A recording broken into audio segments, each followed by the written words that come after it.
ہمیں بستی سے خچر مل گئے تھے۔ ہم راتوں رات دشوار گزار پہاڑی راستوں پر سفر کرتے ہوئے صبح 4 بجے کے قریب پتن بارہمولہ ہائی وے کے قریب پہنچ گئے۔ سڑک ہمارے سامنے تھی۔ ہم پہاڑیوں سے نکل کر سڑک پر آنا چاہتے تھے کہ گر گر کی آواز سن کر رک گئے۔ وہ بھاری ٹرکوں کی آواز تھی۔ ہم خچروں سے اتر کر کچھ آگے نکل گئے اور ایک چٹان کی آڑ سے سڑک کی طرف دیکھنے لگے۔ اس جگہ بڑے بڑے چٹان نما پتھر تھے اور درختوں کی بھی بہتات تھی، اس لیے سڑک کی طرف سے ہمیں دیکھ لیے جانے کا اندیشہ نہیں تھا۔ وہ 2 فوجی ٹرک تھے جن پر سامنے اور دائیں بائیں مشین گنیں نصب تھیں اور فوجی مستعد کھڑے تھے۔ سڑک ہم سے تقریباً 15 فٹ نیچے تھی۔ میں اور حسن پتھروں کی آڑ میں کھڑے انہیں اپنے سامنے سے گزرتے ہوئے دیکھتے رہے۔ میرا خیال تھا کہ ٹرک نکل جائیں تو ہم سڑک پار کر کے دوسری طرف کی پہاڑیوں میں چلے جائیں گے۔ میں ابھی یہ سوچ رہا تھا کہ پہاڑیاں تڑتڑاہٹ کی آواز سے گونج اٹھیں۔ میں اچھل پڑا۔ ہم سے کچھ آگے شاید کچھ مجاہدین گات لگائے بیٹھے تھے اور انہوں نے ٹرکوں پر فائر کھول دیا تھا۔ میں نے حسن کی طرف دیکھا اور پھر ہم دونوں بھی ٹرکوں پر فائرنگ کرنے لگے۔ اگلے ٹرک کے 2 گنر دوسرے مجاہدین کی فائرنگ سے جہنم واصل ہو چکے تھے۔ ان کی جگہ دوسرے فوجیوں نے سنبھال لی تھی اور مشین گنوں کا فائر کھول دیا تھا۔ نصف درجن فوجی ٹرکوں سے کود کر سڑک کے کنارے پتھروں کے پیچھے پوزیشن سنبھال چکے تھے اور سب مشین گنوں سے فائرنگ کر رہے تھے۔ میں نہیں جانتا تھا کہ دوسرے مجاہدین کون تھے، لیکن ان کی ہمت کی داد دیے بغیر نہ رہ سکا۔ وہ سامنے سے مشین گنوں کی شدید فائرنگ کے باوجود اپنی جگہ پر ڈٹے ہوئے تھے اور پھر کان پھاڑ دینے والا ایک دھماکہ ہوا۔ مجاہدین میں سے کسی نے اگلے ٹرک پر دستی بم پھینکا تھا۔ ٹرک کے پرخچے اڑ گئے۔ سڑک کے کنارے پتھروں میں پوزیشن لیے ہوئے بھارتی فوجیوں کی فائرنگ میں شدت آ گئی تھی۔ ہم اپنی جگہ بدل کر فائر کر رہے تھے۔ سامنے سے فائرنگ میں بھی شدت آ گئی تھی۔ میں اور حسن دوڑتے ہوئے وہاں سے دور نکل گئے۔ اس طرف سے بھی دوڑتے ہوئے قدموں کی آواز سنائی دے رہی تھی اور پھر 2 آدمی دوڑتے ہوئے سامنے آ گئے۔ انہوں نے ہمیں دیکھتے ہی رائفلیں سیدھی کر لی تھی، لیکن دوسرے لمحے رائفلوں کے رخ بدل گئے۔ میں دوڑتا ہوا جیسے ہی ایک پتھر کی دوسری طرف مڑا، اس طرف سے آنے والا ایک مجاہد مجھ سے ٹکرا گیا۔ اس کے منہ سے ہلکی سی چیخ نکل گئی۔ وہ چیخ سن کر میں بھی چونک گیا تھا۔ اس مجاہد نے ڈھیلا ڈالا لباس پہن رکھا تھا، سر پر کالا رومال بندھا ہوا تھا، چہرے پر نقاب تھا۔ اکثر مجاہدین بھارتی فوجیوں کے خلاف چھاپا مار کارروائیاں کرتے ہوئے چہرے پر نقاب باندھ لیتے تھے تاکہ انہیں شناخت نہ کیا جا سکے۔ مجھ سے ٹکرا کر وہ مجاہد لڑکھڑا گیا۔ میں نے اسے سنبھالنے کے لیے ہاتھ آگے بڑھا دیا۔ اتفاق سے میرا ہاتھ اس کے چہرے سے ٹکرایا اور نقاب اس کے چہرے سے ہٹ گیا اور اس سیاہ پوش مجاہد کا چہرہ دیکھ کر میں اچھل پڑا۔ وہ انگوری تھی۔ انگوری تم؟ میرے منہ سے بے اختیار نکلا۔ میری آنکھیں حیرت سے پھیلتی چلی گئیں۔ مجھے یاد آ گیا کہ جب میں نے ایک دن ان کے گھر میں قیام کیا تھا تو میری طرف دیکھتے ہوئے اس کے چہرے پر سرخی چھا جاتی تھی اور حیا سے نظریں جھک جاتی تھیں، لیکن اس وقت مجھ سے ٹکرانے کے بعد وہ میرے بالکل سامنے کھڑی تھی۔ ہم دونوں کے درمیان صرف چند انچ کا فاصلہ تھا، لیکن نہ تو اس کے چہرے پر حیا کی سرخی پھیلی تھی اور نہ ہی اس کی نظریں جھکی تھی۔ اس کے برعکس اس کی موٹی موٹی آنکھوں میں عجیب سی چمک تھی۔ میں نے اس کے ہاتھوں کی مخروطی انگلیوں کو سوئی کی مدد سے کپڑے پر رنگین داغوں سے نازک سے بیل بوٹے بناتے ہوئے دیکھا تھا، لیکن اس وقت اس کے ہاتھوں میں سب مشین گن تھی جو صرف انگارے اگلنا جانتی تھی۔ تمہارے ہاتھوں میں رائفل دیکھ کر مجھے حیرت ہو رہی ہے، میں نے اس کے چہرے پر نظریں جماتے ہوئے کہا۔ اوہ! انگوری کے منہ سے بے اختیار نکلا۔ عورت کھیتوں میں اناج اگانے کے لیے ہل چلا کر زمین کا سینہ چیر سکتی ہے، سڑکیں بنانے کے لیے پتھر کوٹ سکتی ہے، مزدوری کرنے کے لیے سر پر بوجھ اٹھا سکتی ہے، تو ہاتھوں میں رائفل کیوں نہیں اٹھا سکتی؟ اور میں تو کشمیر کی بیٹی ہوں۔ اب وقت آ گیا ہے کہ کشمیر کی ہر عورت اپنی عزت و ناموس کے تحفظ اور وادی کے تقدس کے لیے ہاتھوں میں رائفل اٹھا لے، لیکن گولیوں کی تڑتڑاہٹ میں وہ اپنی بات مکمل نہ کر سکی۔ بھارتی فوجی فائرنگ کرتے ہوئے پیش قدمی کر رہے تھے۔ انگوری بھاگو اس طرف، انگوری کے ایک ساتھی نے چیختے ہوئے کہا۔ یہ بھی نسوانی آواز تھی جس نے مجھے بری طرح چونکا دیا تھا۔ میں نے پہلی بار اس کی طرف غور سے دیکھا۔ یہ وہی مجاہد تھا جس نے پہلے مجھ پر رائفل تانی تھی۔ گول مٹول سا چہرہ، چمکتی ہوئی موٹی موٹی آنکھیں اور ڈھیلا ڈالا کرتا۔ اس کے سر پر بھی کالا رومال بندھا ہوا تھا اور وہ بھی لڑکی تھی۔ میں نے انگوری کی طرف دیکھا، اس کے ہونٹوں پر مسکراہٹ آ گئی۔ یہ باتوں کا وقت نہیں ہے، بعد میں تفصیل سے باتیں ہوں گی۔ تمہارے ساتھ کتنے آدمی ہیں؟ انگوری نے کہا۔ صرف ایک، میں نے جواب دیا۔ اور حسن کی طرف اشارہ کیا جو چند گز دور ایک بڑے پتھر کی آڑ سے بھارتی فوجیوں کی فائرنگ کا جواب دے رہا تھا۔ انگوری کے منہ سے ایک بار پھر نکلا، ان وحشیوں کا ایک ٹرک ہم نے تباہ کر دیا ہے۔ زندہ بچ جانے والے فوجی اب صرف اپنے آپ کو بچانے کے لیے فائرنگ کر رہے ہیں۔ ان پہاڑوں میں ہمارے پیچھے نہیں آئیں گے، اس طرف نکل چلو۔ اور نوری تم، اس نے اپنی ساتھی کی طرف دیکھا، عبداللہ کو لے کر اس طرف سے نکل جاؤ، ہم لوگ چشمے پر ملیں گے۔ وہ لڑکی نوری فوراً ہی اپنے تیسرے ساتھی کی طرف دوڑ گئی۔ مجھے اطمینان ہوا کہ ان کے ساتھ کم از کم ایک مرد تو تھا۔ میں نے حسن کو اشارہ کیا اور انگوری کے ساتھ ایک طرف بھاگ کھڑا ہوا۔ حسن بھی رک رک کر بھارتی فوجیوں کی فائرنگ کا جواب دیتا ہوا ہمارے پیچھے آ رہا تھا۔ مجھے یہ جان کر بڑی حیرت ہوئی تھی کہ بھارتی فوجیوں کے ٹرکوں پر حملہ کرنے والی مجاہدین کی اس پارٹی میں صرف 3 افراد تھے، 2 عورتیں اور ایک مرد، اور ان کی یہ کارروائی بڑی کامیاب رہی تھی۔ انہوں نے ایک ٹرک کو تباہ کر دیا تھا اور میرے اندازے کے مطابق اس ٹرک کے ساتھ کم از کم 8 فوجیوں کے بھی پرخچے اڑ گئے تھے۔ ہم بلندی کی طرف دوڑتے رہے۔ نوری اور عبداللہ کسی اور طرف نکل گئے تھے۔ اس طرف سے بھی وقفے وقفے سے فائرنگ کی آوازیں سنائی دے رہی تھی۔ میں انگوری کو بہت نازک اندام سمجھتا تھا، لیکن وہ جس طرح اونچے نیچے پتھروں پر پھلانگتی ہوئی بلندی کی طرف دوڑ رہی تھی، اس پر مجھے شدید حیرت ہو رہی تھی۔ بعض اوقات تو مجھ سے بھی آگے نکل جاتی۔ یہ پہاڑیاں سبزے سے ڈکی ہوئی تھی، مخملی گھاس اور جھاڑیاں بھی تھیں اور اونچے درخت بھی۔ ہمارے سامنے ایک بہت بڑی عمودی چٹان تھی۔ اس طرف دوڑتے ہوئے انگوری کا پیر رپٹ گیا اور وہ کراہتی ہوئی زمین پر گری۔ انگوری کا اس طرح گرنا اس کی زندگی کا ضامن بن گیا تھا، کیونکہ ٹھیک اسی لمحہ لاتعداد تڑتڑاتی ہوئی گولیاں اس کے سر کے اوپر سے گزرتی ہوئی سامنے والی چٹان میں لگی تھی۔ میں نے بھی ایک طرف چھلانگ لگا دی اور زمین پر گرتے ہی پیچھے مڑ کر دیکھا۔ 2 بھارتی فوجی اوپر آ گئے تھے اور سب مشین گنوں سے اندھا دھند فائرنگ کرتے ہوئے آگے بڑھ رہے تھے۔ انگوری ان کی گولیوں کی زد میں آتے آتے رہ گئی تھی۔ میں نے ایک پتھر کی آڑ لے کر رائفل کا ٹریگر دبا دیا۔ رائفل کھٹکھٹا کر رہ گئی۔ میگزین خالی ہو چکا تھا۔ میں نے خالی میگزین نکال کر پھینک دیا اور کمر پر بندھے ہوئے پٹکے میں ارسا ہوا دوسرا میگزین نکال کر فٹ کرنے لگا۔ میگزین فٹ کرتے ہوئے میں نے انگوری کی طرف دیکھا۔ وہ بڑی پھرتی سے لوٹ لگا کر ایک پتھر کی آڑ میں چلی گئی تھی اور پھر دوسرے لمحے اس کی رائفل کو شعلے اگلتے ہوئے دیکھا۔ ایک فوجی چنگاڑتا ہوا ڈھیر ہو گیا۔ دوسرے نے اپنے ساتھی کا حشر دیکھ کر ایک طرف چھلانگ لگا دی، لیکن وہ بھی اپنے آپ کو نہ بچا سکا۔ حسن کی رائفل کی گولیوں نے اسے چھلنی کر دیا تھا اور مجھے رائفل استعمال کرنے کا موقع ہی نہیں مل سکا۔ حسن دوڑتا ہوا ہمارے قریب آ گیا۔ میں لپک کر انگوری کے قریب پہنچ گیا اور ایک ہاتھ اس کی طرف بڑھا دیا۔ اس نے میری طرف دیکھا اور میرا ہاتھ پکڑ کر ایک جھٹکے سے اٹھ کر کھڑی ہو گئی۔ رائفل اس کے دائیں ہاتھ میں تھی۔ سڑک کی طرف سے زبردست فائرنگ کی آوازیں سنائی دے رہی تھی۔ بھارتی فوجی ہوا سے ہلتی ہوئی جھاڑیوں پر بھی اندھا دھند فائرنگ کر رہے تھے۔ ہم تینوں اس عمودی چٹان کے ساتھ ساتھ دوڑتے ہوئے دوسری طرف نکل گئے اور رکے بغیر مسلسل دوڑتے رہے۔ ہمارا رخ بلندی کی طرف تھا۔ انگوری جس طرح دوڑنے میں ہمارا ساتھ دے رہی تھی وہ قابل تعریف تھا۔ فائرنگ کی آوازیں اب بہت پیچھے رہ گئی تھی اور پھر فائرنگ رک گئی۔ بھارتی فوجیوں کو شاید یہ احساس ہو چکا تھا کہ وہ ہوا میں گولیاں چلا رہے ہیں۔ کچھ اور فاصلہ دوڑتے ہوئے طے کرنے کے بعد ہم گنجان درختوں میں رک گئے۔ یہاں بڑے بڑے پتھر بھی پڑے ہوئے تھے۔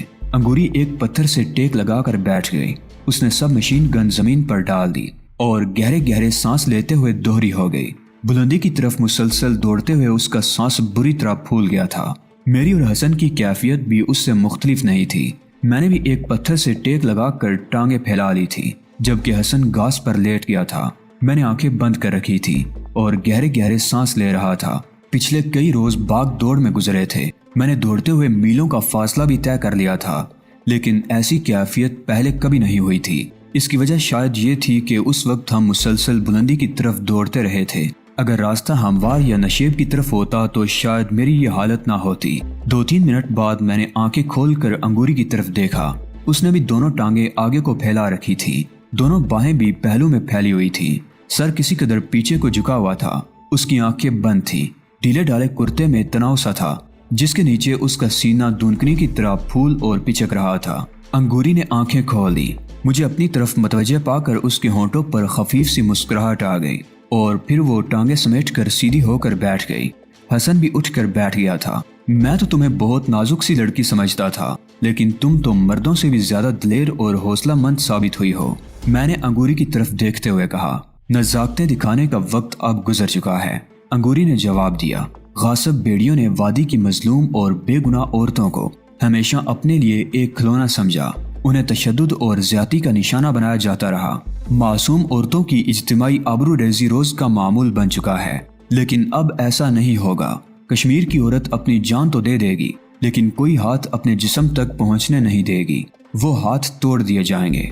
चंद लम्हों को वो खामोश हुई, फिर बात जारी रखते हुए कहने लगी, अब औरत घर में बैठकर सिर्फ रोटियां नहीं पकाएगी, अब कश्मीर की हर बेटी के हाथों में राइफल नजर आएगी।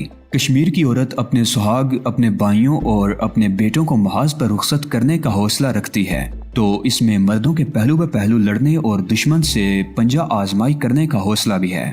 मैं खामोशी से उसकी बातें सुनता रहा। वो जज्बाती हो रही थी। मैंने जानबूझकर बातों का रुख बदल दिया। हम तकरीबन 20 मिनट तक वहां बैठे रहे और फिर अंगूरी अपनी सब मशीन गन संभालती हुई उठकर खड़ी हो गई। अब चलना चाहिए, वो इधर उधर देखते हुए बोली। उन पिटे हुए भारतीय सुरमाओं में इतना हौसला नहीं कि इतनी दूर तक हमारा पीछा कर सकें, लेकिन फौजी ट्रक उस सहारा पर गश्त करते रहते हैं। अगर उन्हें टो मिल गई तो मुमकिन है वो ऊपर आने की कोशिश करें, इसलिए हमें अब यहाँ से चल देना चाहिए। मैं और हसन भी उठ गए। मैंने अपनी राइफल कंधे पर लटका ली। हम घने दरख्तों से निकलकर खुली जगह पर आ गए। जिस वक्त ये मार्का हुआ था उस वक्त रात का अंधेरा रुखसत होना शुरू हुआ था और दिन का बहुत हल्का सा उजाला फैलने लगा था और अब सूरज तुलू हो चुका था और धूप फैल रही थी। हम तेज तेज कदम उठाते हुए अब भी मुसलसल बुलंदी की तरफ सफर करते रहे। मैंने अंगूरी से यह नहीं पूछा कि कहाँ जाना है, क्योंकि मैं नूरी से उसकी बातें सुन चुका था। उसने नूरी से कहा था कि वो अब्दुल्ला के साथ चश्मे पर पहुंच जाए, जिसका मतलब था कि उनके पास कोई महफूज ठिकाना मौजूद था। नूरी और अब्दुल्ला दूसरी तरफ निकल गए थे। तुम्हारे बारे में तो सुना था कि तुम फिरोजपुर के नवा में कमांडर मुहिबुल्लाह के साथ किसी गार में हो, इस तरफ कैसे आ गए? अंगूरी ने मेरे साथ चलते हुए पूछा। तुम्हें कैसे मालूम हुआ कि मैं कमांडर मुहिबुल्लाह के साथ था? मैंने चौंक कर उसकी तरफ देखा। मैं तुम्हारे बारे में मालूम करती रहती थी, अंगूरी ने जवाब दिया। उसके होंठों पर खफीफ सी मुस्कुराहट थी। मेरे सीने में हलचल सी मच उठी। मैं सिर्फ चंद घंटे उनके घर पर रहा था। हमने नजर भर कर एक दूसरे को देखा भी नहीं था, एक दूसरे से बात भी नहीं की थी। उनकी बस्ती से जाने के बाद मैंने एक लम्हा को भी अंगूरी का ख्याल जहन से नहीं निकाला था और अब मेरे लिए ये इंकशाफ बड़ा ही सनसनीखेज साबित हो रहा था कि अंगूरी भी मेरे तस्वुर को दिल में बसाए हुए थी। फौजी कैंप पर तुम लोगों की कार्रवाई बड़ी कामयाब रही, कोई भी नहीं बचा वहाँ, अंगूरी कह रही थी। हमें मकबूल भाई की शहादत की इत्तला भी मिल गई थी और कमांडर मुहिबुल्लाह के जख्मी होने की भी। अब वो कैसे हैं? उनकी टांग में बम का टुकड़ा लगा था, अब पहले से बहुत बेहतर हैं, मैंने जवाब दिया। हम दोनों बेतकल्फी से बातें कर रहे थे और ये बेतकल्फी इस वाक़े का नतीजा थी जो इत्तफाकन पेश आया था। अगर भारतीय फौजियों के खिलाफ उस छापामार कार्रवाई में हम लोग ना मिलते तो शायद हमारे दरमियान तकल्लुफ का पर्दा अरसा तक हायल रहता और हम एक दूसरे से बात करते हुए भी झिझकते। तुमने बताया नहीं यहाँ कैसे पहुँच गए? अंगूरी ने अपना सवाल दोहराया। कल सुबह मुझे इत्तला मिली थी कि भारतीय दरिंदों ने कैंप की तबाही का बदला लेने के लिए आसपास की बस्तियों को निशाना बनाना शुरू कर दिया है। मैंने कहा, बसालपुर में जो कुछ भी हुआ मुझे उसका अफसोस है। मासी आयशा की शहादत रायगा नहीं जाएगी। हम शोहदा के खून के एक एक कतरे का उन दरिंदों से हिसाब लेंगे। मैं चंद लम्हों को खामोश हुआ, फिर बात जारी रखते हुए कहने लगा, मुझे ये भी खबर मिली थी कि वो भारतीय वैशी बस्ती की कुछ लड़कियों को उठाकर ले गए हैं और तुम भी लापता हो। मैंने कमांडर मुहिबुल्लाह से इजाज़त ले ली और हसन के साथ कल रात बसालपुर पहुंच गया। वहां से पता चला कि तुम बस्ती से भाग गई थी और तुम्हें पतन की तरफ देखा गया है। हम रात ही को बसालपुर से रवाना हो गए और जब यहाँ पहुंचे तो उन दो फौजी ट्रकों को देख कर रुक गए कि वो गुजर जाएं तो हम सड़क पार करके दूसरी तरफ निकल जाएं, मगर उसी वक्त तुम लोगों ने ट्रकों पर हमला कर दिया और दूसरी तरफ से हम भी इस कार्रवाई में शरीक हो गए। चंद लम्हों की खामोशी के बाद मैंने बात जारी रखी। मेरा ख्याल था कि मुजाहिदीन की कोई बड़ी पार्टी होगी जिसने फौजी ट्रकों पर हमला किया था। मैं तो सोच भी नहीं सकता था कि उस पार्टी में सिर्फ 3 अफराद होंगे, एक मर्द और 2 लड़कियां। ये तो मेरे तस्वुर में भी नहीं था कि उन लड़कियों में एक तुम होगी। औरत जब हथियार उठा लेती है तो ज्यादा खतरनाक हो जाती है, अंगूरी ने मुस्कुराते हुए जवाब दिया और फिर उसके चेहरे पर संजीदगी आ गई। वो बात जारी रखते हुए कह रही थी, गुलमर्ग वाले कैंप की तबाही के बाद भारतीय फौजी बुरी तरह झंझला गए थे। उन्होंने बदला लेने के लिए कुर्बो जवार की बस्तियों को तहस नहस करना शुरू कर दिया। उन्हें उन मुजाहिदीन की तलाश थी जिन्होंने कैंप की तबाही में हिस्सा लिया था, लेकिन वो भी अच्छी तरह जानते थे कि वो मुजाहिदीन इन बस्तियों में नहीं मिलेंगे। वो तो महज अपना गुस्सा और झंझलाहट उतार रहे थे, बेगुनाहों को बर्बरियत का निशाना बना रहे थे। उनके घरों को जलाया जा रहा था, एहतजाज करने वालों को संगीनों से छलनी किया जा रहा था और उनकी लाशें रास्तों पर घसीटी जा रही थी। और वो दरिंदे चीख चीख कर कह रहे थे कि जो भी एहतजाज करेगा उसका यही हशर होगा।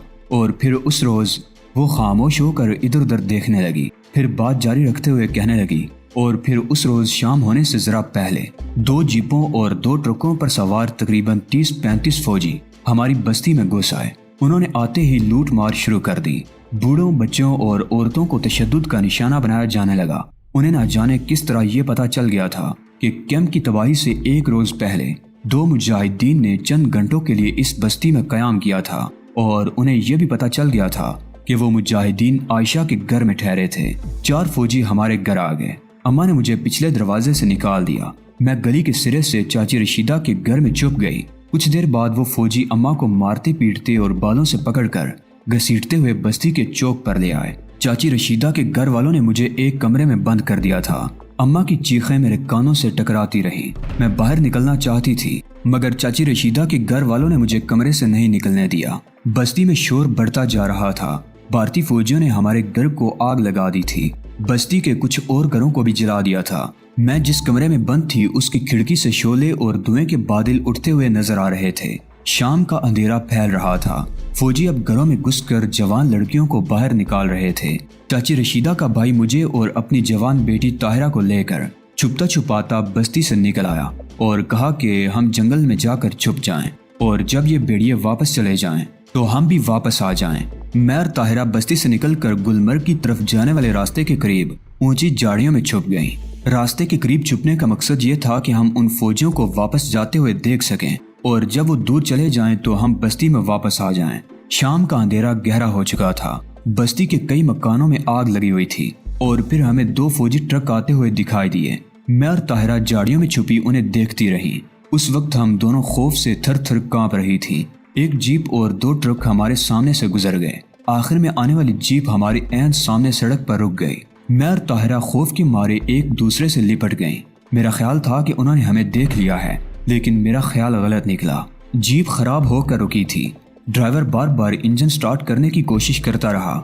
फिर नीचे उतरकर उसने इंजन का ढकना उठाया और खराबी तलाश करने लगा। जीप बगैर छत की थी। पिछले हिस्से में 2 फौजी बैठे हुए थे, जिन्होंने एक लड़की को दबोच रखा था। उस लड़की के कराने की आवाजें हमारे कानों से टकरा रही थी। दूसरी जीप और ट्रक बहुत आगे निकल चुके थे। मैंने और ताहिरा ने एक दूसरे की तरफ देखा, और फिर हम में ना जाने कहां से इतनी हिम्मत आ गई कि हमने एक निहायत खतरनाक फैसला कर लिया। हम दोनों बहुत मोहतात अंदाज में झाड़ियों से निकली और चीखते दाड़ते हुए जीप पर हमला कर दिया। हमारी चीखों से जीप पर बैठे हुए फौजी बदहवास हो गए। हमने उनकी राइफलों पर कब्जा कर लिया। पहले लड़की को उनके शिकंजे से छुड़ाकर जीप से उतारा और फिर उन दोनों फौजियों को गोलियों से भून दिया। ड्राइवर ने भागने की कोशिश की, लेकिन ताहिरा ने उसे भी ढेर कर दिया। जिस लड़की को हमने फौजियों के कब्जे से छुड़ाया वो नूरी थी। हमने तीनों फौजियों के राइफलों पर कब्जा कर लिया और जीप में रखे हुए कई फालतू मैगजीन भी उठा लिए। उसी दौरान एक ट्रक वापस आता हुआ नजर आया। मैंने सोचा कि अगर हमने भागने की कोशिश की तो वो हमारा पीछा करके हमें गोलियों से छलनी कर देंगे। हम सड़क से जरा हटकर झाड़ियों और पत्थरों में छुप गए। अब हमारे दिलों से खौफ मिट चुका था, हौसले बढ़ गए थे। मुजाहिदीन हमारी बस्ती में आकर ठहरते रहते थे। मकबूल भाई तो अक्सर हमारे घर में ठहरते थे। मैंने मकबूल भाई से राइफल चलाना सीख ली थी। बस्ती की दूसरी बहुत सी लड़कियां भी बस्ती में आने वाले मुजाहिदीन से शौकिया तौर पर राइफल चलाना सीख चुकी थी, लेकिन उस रोज अमली तौर पर हमें राइफल उठाने का मौका पहली बार मिला। वो एक बार फिर खामोश हो गई। मुसलसल बुलंदी पर चढ़ते रहने से हमारे सांस एक बार फिर फूलने लगे थे। अंगूरी बात जारी रखते हुए कह रही थी। ट्रक जीप से चंद गज के फासले पर रुक गया और तकरीबन निस्फ दर्जन फौजी ट्रक से उतरकर जीप की तरफ दौड़े। अपने साथियों की लाशें देखकर उनके चेहरों पर हवाइयां सी उड़ने लगी। वो ट्रक के हेडलैम्प्स की रोशनी में थे और मुकम्मल तौर पर हमारी जद में थे। उन्होंने राइफलें संभाल ली, लेकिन इससे पहले कि वो सूरत हाल को पूरी तरह समझ सकते, हमने फायर खोल दिया। 3 फौजी ढेर हो गए और बाकी ट्रक की तरफ दौड़े। वो लोग शायद ये समझे थे कि मुजाहिदीन की कोई पार्टी यहाँ पहुँच गई है। ट्रक मुड़कर तेज रफ्तारी से सड़क पर दौड़ने लगा। उस पर सवार फौजी अंधेरे में अंधाधुंध फायरिंग भी कर रहे थे। जीप पर वो फौजी नूरी को रास्ते भर नोचते आए थे। उसकी कमीज तार तार हो रही थी।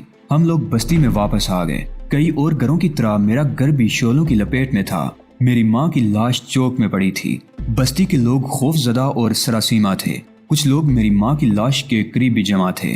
नूरी की माँ का तो अरसा पहले इंतकाल हो गया था। वो अपने बाप की अकलौती औलाद थी। वो जंगल काटने वाले ठेकेदार के यहाँ मजदूरी करता था, लेकिन आज वो भी उन दरिंदों की बर्बरियत का शिकार हो गया था। बस्ती में 3 और लाशें भी इधर उधर पड़ी हुई थी। उन तमाम लाशों को सुबह होने से पहले पहले दफन कर दिया गया।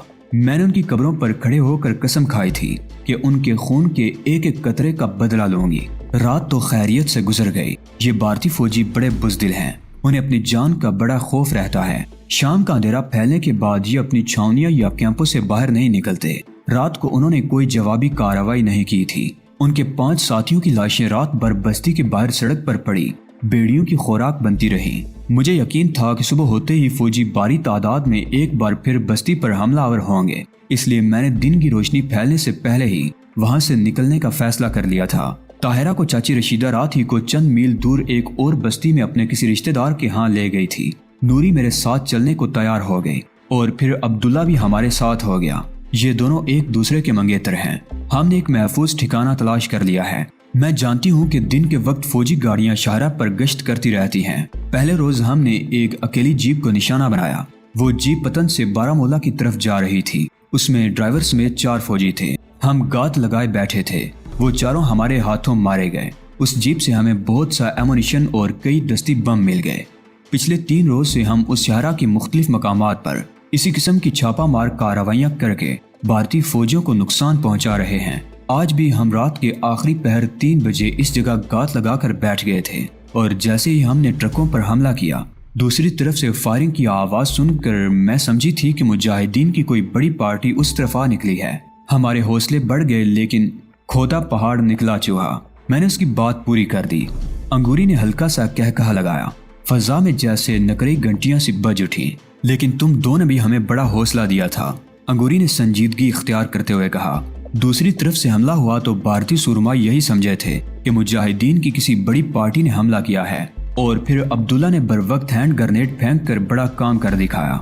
दोस्तों, आज की किस्त आपको कैसी लगी? कमेंट बॉक्स में अपनी कीमती राय का इजहार लाजमी करें। वीडियो को लाइक करके अपने दोस्तों अजीजों से लाजमी शेयर करें। चैनल को लाजमी सब्सक्राइब करें। अगली वीडियो तक इजाजत दीजिए। तब तक अपना और अपने इस चैनल ऐलान हकीकत का ख्याल रखिएगा। अल्लाह निगहबान।